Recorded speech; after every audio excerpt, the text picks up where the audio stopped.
ഇസ്രായേലിൽ പ്രതിഷേധം കനക്കുന്നു. പ്രധാനമന്ത്രി ബെഞ്ചമിൻ നെതന്യാഹുവിനെതിരെയാണ് പ്രതിഷേധം. ഇസ്രായേൽ ഗസ സംഘർഷം നീണ്ടുപോകുന്നതിൽ രാജ്യത്തിനകത്ത് അമർഷം അതിരൂക്ഷമാണ്. ബന്ദിമോചനത്തിൽ നെതന്യാഹു പരാജയപ്പെട്ടതും ഇസ്രായേൽ ജനതയെ ചൊടിപ്പിച്ചിട്ടുണ്ട്. ഏറ്റവും ഒടുവിൽ ഗസയിൽ 6 ബന്ദികളുടെ മൃതദേഹങ്ങൾ കണ്ടെത്തിയതോടെ ഇസ്രായേൽ ജനത വൻ പ്രതിഷേധത്തിലാണ്. ഒക്ടോബർ 7 ആക്രമണത്തിനിടെ ഹമാസ് ബന്ദികളാക്കിയ 6 പേരുടെ മൃതദേഹങ്ങളാണ് ഇസ്രായേൽ പ്രതിരോധ സേന കണ്ടെത്തിയത്. അതിർത്തി നഗരമായ റഫയിലെ ഒരു തുരങ്കത്തിൽ നിന്നാണ് ഇവരുടെ മൃതദേഹങ്ങൾ കണ്ടെടുത്തത്. കൊല്ലപ്പെട്ട 6 പേരിൽ ഒരു അമേരിക്കൻ വംശജനും 2 സ്ത്രീകളും ഉൾപ്പെടും. അമേരിക്കൻ വംശജനായ ഇസ്രായേൽ പൗരൻ Hersh Goldberg Polin, Carmel Gat, Eden Yerushalmi, Alexander Lobanov, Almog Sarusi, Ori Danino എന്നിവരാണ് കൊല്ലപ്പെട്ടത്. ഇവരെ രക്ഷിക്കാൻ സൈന്യം എത്തുന്നതിന് തൊട്ടുമുമ്പ് ഹമാസ് കൊലപ്പെടുത്തുകയായിരുന്നുവെന്നാണ് സൈനിക വക്താവ് റിയർ ആഡം ഡോണിയർ ഹരാരി പ്രതികരിച്ചത്.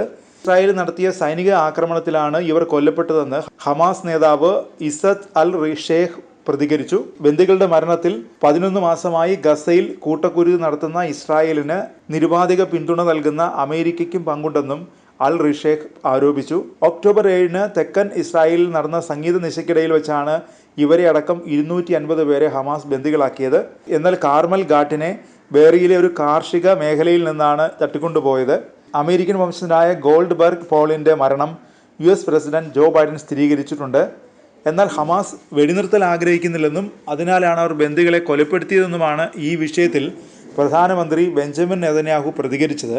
അതിനാൽ തന്നെ ഹമാസ് കണക്ക് പറയേണ്ടി വരുമെന്നും അവരുടെ അന്ത്യം കാണുന്നതുവരെ പോരാട്ടം അവസാനിപ്പിക്കില്ലെന്നും നെതന്യാഹു പറഞ്ഞു. ഹമാസുമായുള്ള വെടിനിർത്തൽ കരാറിന് ഇസ്രായേൽ സർക്കാർ സഹകരിക്കാത്തതാണ് ബന്ദികളുടെ മരണത്തിന് കാരണമെന്ന് ആരോപിച്ച് നെതന്യാഹുവിനെതിരെ കൊല്ലപ്പെട്ട ബന്ദികളുടെ കുടുംബങ്ങൾ രംഗത്തെത്തിയിരുന്നു. കൊല്ലപ്പെട്ടവരിൽ 3 പേർ ജൂലൈയിൽ നടന്ന വെടിനിർത്തൽ കരാർ പ്രകാരം മോചിതരാവേണ്ടതായിരുന്നു. എന്നാൽ കരാർ നീണ്ടുപോയതോടെ മോചനം അനിശ്ചിതത്വത്തിലാവുകയായിരുന്നു. ഇനിയും 100ഓളം ബന്ദികൾ ഹമാസിന്റെ തടവിലുണ്ട്.